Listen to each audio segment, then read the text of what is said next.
आता ही रेसिपी बनवण्यासाठी आपल्याला ह्याच्यामध्ये 2 पळ्या तेल घालायचे आणि हा उभा चिरलेले 2 कांदे घालायचे. तर आता ह्या कांद्याला आपण चांगलं मिक्स करून घेऊ.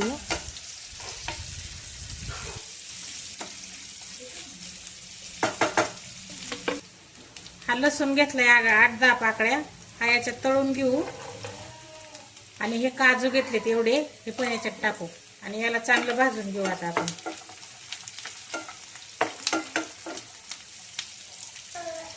हे 4-5 आल्याचे तुकडे घेतलेत, हे पण त्याच्यात तळून घेऊ चांगले.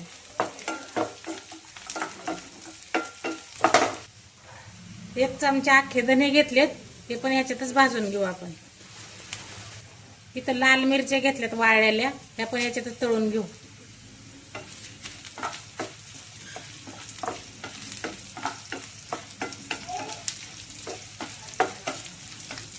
आता हे सगळं चांगलं 2 मिनिटं भाजून देऊ याला.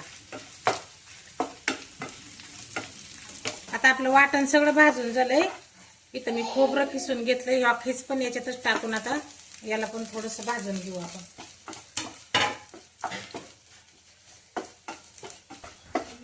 आता आपलं खोबरं भाजून झालंय. आता हे सगळं वाटण आपण एका ताटात काढून घेऊ. आता या भांड्यात टाकून घेऊ हे आणि याला आपण बारीक वाटून घेऊ.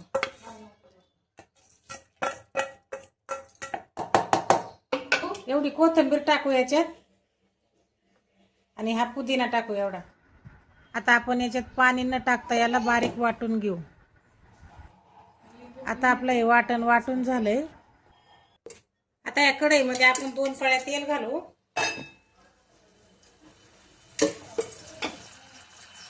अर्धा चमचा जिरे टाकू, अर्धा चमचा मोहरी टाकू.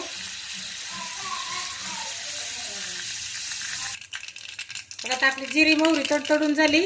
आता थोडा कढीपत्ता टाकू, अर्धा चमचा हळद टाकू आणि आता हे वाटलेलं वाटण आपण याच्यात परतायला टाकू.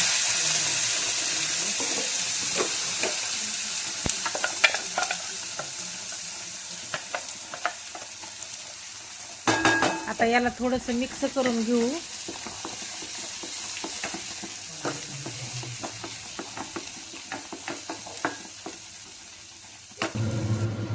अर्धा चमचा मीठ घालू याच्यात.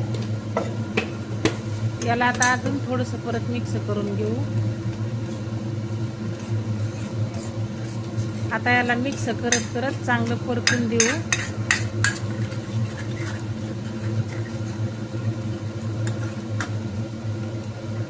आता आपलं वाटण परतून झालंय. आता इथे मी गरम पाणी ठेवलं होतं एक तांब्यावर, त्याच्यात ओतू आता आपण.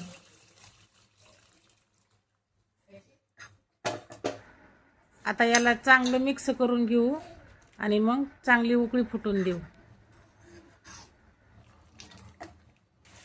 आता आपली आमटी उकळून झाली. आता हे भजी आपण ह्या आमटीमध्ये असे एक एक सोडून घेऊ.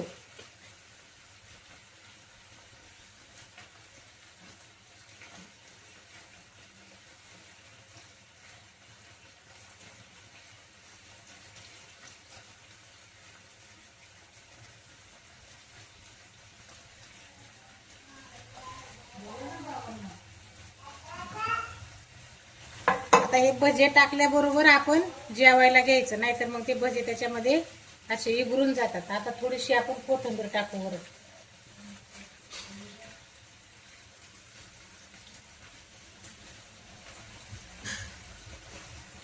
आता आपली भज्याची आमटी तयार झाली.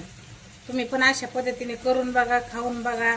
आणि जर तुम्हाला हे व्हिडिओ आवडला तर आमच्या चॅनलला लाईक करा, शेअर करा आणि सबस्क्राईब करा आणि कमेंट करून सांगा कशी लागते ती.